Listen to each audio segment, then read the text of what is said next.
Nginibingelele ngiphinde nginamukele babukeli beRumomonga TV. Sesiphinde sabuya ngoba nazi ukuthi hlezi niphathele iy'nkinga zabantu la suke sibheka khona iy'nkinga zabantu ngenhloso yokuthi abantu basizakale. Kakhulu nje sibheka kakhulu iy'nkinga zomphakathi. Namhlanje-ke sinobhuti wethu. Ngicabanga ukuthi abantu abaningi bayalazi udaba lase-F-BOB eDandi beligcwele nje ey'nkundleni zokuxhumana, ligcwele yonke indawo. Ngicabanga ukuthi abantu abaningi bayalwazi udaba lwakhona labhudi uzama kodwa makuthi kukhona abaliqalayo namhlanje udaba kodwa kuningi abazokuzwa ngoba ubhuti uzama sinaye emoyeni. Bhuti uzama sikubingelele siphinde sikwamukele.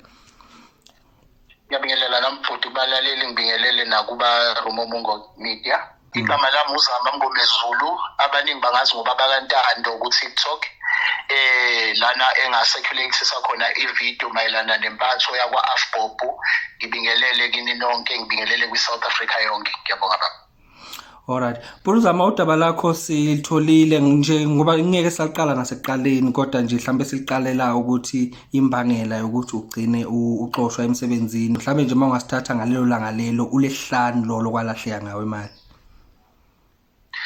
Okay, ngoLesihlanu ngangenza izinto engangijwayele ukuzenza emsebenzini njengokulekelela imindeni ephumayo esuke izohamba iye emakhaya. So ngahamba nami ngumuntu ohambisa umzimba ekhaya lana ekhaya kubo.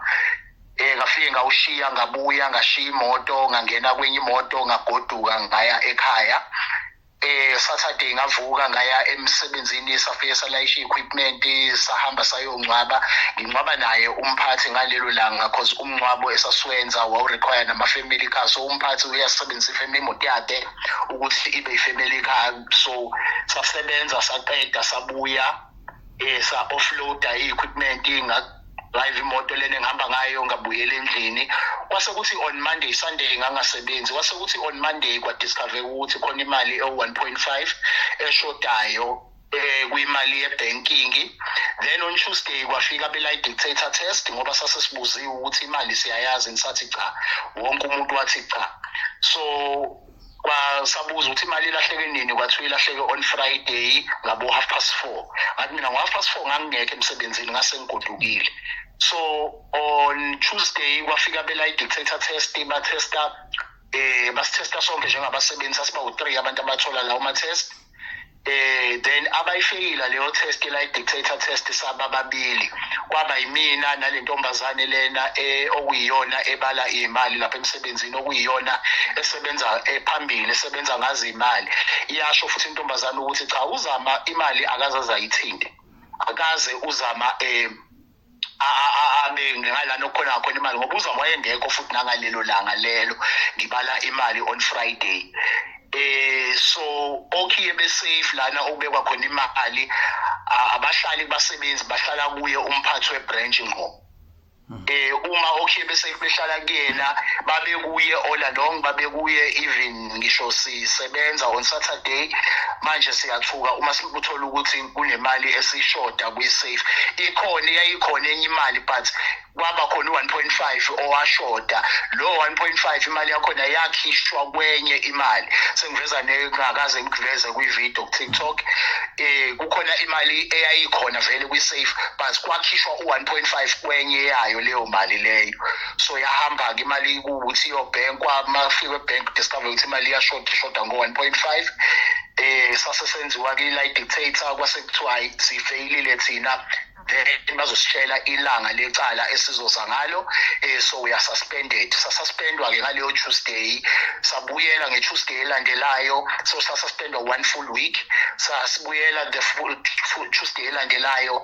Leyo Tuesday yona langa ke le disciplinary hearing kwathiwa yathethwa ke icala lathethwa kwase kuthiwa yayisiyasho intombazane futhi ukuthi uzama mina ngayazi I'm failing to understand ukuthi uzama ungena kanjani kulento ngoba uzama wayengekho the day kulokhuza kubalwa imali and uzama akasebenzi ngemali. Most of the time uzama usuke ese-officeini lakhe. Usebenza ngemali only if uthi khona ama-client ashonelwe akhokha ngo-cash but leyo mali uyayithatha uzama azoyinikeza mina kusho leyo ntombazane. sinikeza yona siyibale nayo ithathe ifake kwi-safe because most of the time uma ama-client ezokhokha ngocash ekhokhela imingcwabo suke kuye large amount of money, so leyo mali siyifaka directly kwi-safe. So imali yalahleka ngalelo langa kwaba 1.5 and then i-disciplinary hearing twice izwathola ama-results akhona, bangifonela bangisendela i-message on Thursday bathi bacela ngize kwa-AFBOP ngizolanda imiphumela ye-disciplinary hearing, ilapho engathola khona ukuthi ngixoshiwe emsebenzini. But ngiyakuzwa bengicela ndisithi ubuyele emuva kancane si-check-e i-environment yendawo enisebenzela kuyo. Ngabe inawo yini amakhamera indawo enisebenzela kuyo or amakhamera yes la amakhamera awekho ba awekho amakhamera? Yes, awekho. Kodwa khona lokho siseselivezile ukuthi no uzama kafiki lapha kwemalini, uzama kasebenzi ngemali futhi uzama kayithinta imali. Ngisho kuthiwa kukhona iclient ekhokhile ngocash uyayithatha lo mali ayilethe kuye ngoba kuchaza usisi. Still kodwa abaphathi base-FBOP leyo bayishaya indiva, abayizwa nje stalo. Bayishaya indiva mfethu kangangokuba wathi mase kucheckakala ukuthi ngangikuphi ngaleso sikhathi kulahleka imali. Wavele wachecka i-tracker yale moto engangambe ngayo ukuyodeliver eNyanyathu. Iyona tracker ayichecka leyo eyinikeza bona laba ama-labor lawyers akhe. Wathi nanku uzama wayesekhona emsebenzini ngo-4:30 washeshe wabuya eNyanyathu, wabuya ngo-4:45 ngo-3:45.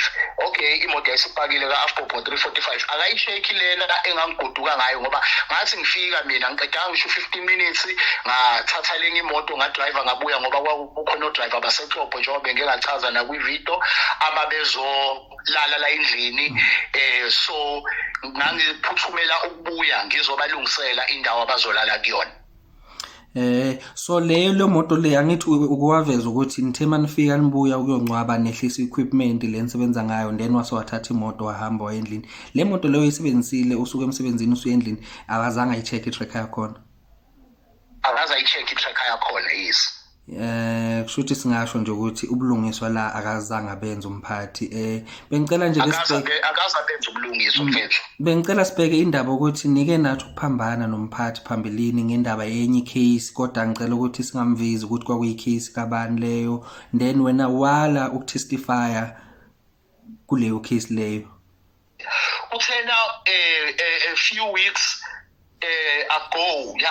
ago athi kimi uprosecutor usesulile icala uthi lelo khusane le case ayinama witnesses, so njoba nganqaba mina ukumsiza kulento lena hayi angikhululeke. Yabona nokuthi angikhululeke kwakhe ulokhu uthi I don't worry about it because lelicala selisuliwe ngenxa yokuthi alinama witnesses. One i-head office when it comes to lelo cala lelo ithule ayisho lutho. The only time abafika ngalo bathi bazoqhubeka nama-investigations. Mangimbuza usisi lo olena eMtuba lokuyena umnikazi wecala uthi kwathiwa basebhizi ngama-investigations up until today akakutholi ukwazi kahle kahle kwenzakalani ngapha emaphoyiseni icala selisuliwe ngenxa yokuthi alinama-witnesses. So ileyo nto ke edale i-conflict phakathi kwami nomphathi kwagcine sekuba khona ukutrithana ngendlela engekho right.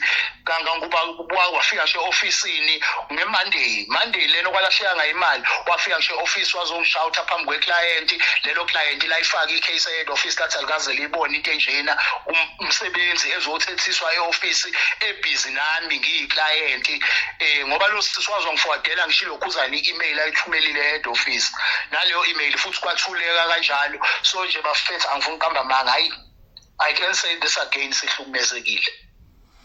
Yonke lento le ngathi ikuhlukumeze kangakanani nje like ishintshe kangakanani impilo yakho ukuthi utholakala ugcina uxoshwe emsebenzini nakhona uxoshelwa into ongayazi?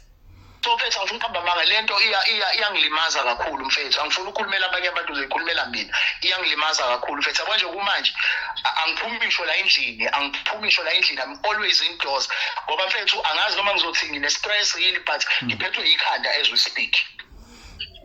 Sixolise nje kakhulu but kukho konke nje lokho sekukuvelelile. Kwamanje nje bengicela ke sibambe la mfethu ke sibonge nje kakhulu. Ngicabanga ukuthi okuningi sikukhulumile izolo ku live ukuthi ngoLesihlanu sizokwazi ukuthi siphume nabanye ozakwethu esibambisene nabo kuphunywe kiwe khona eFBOP.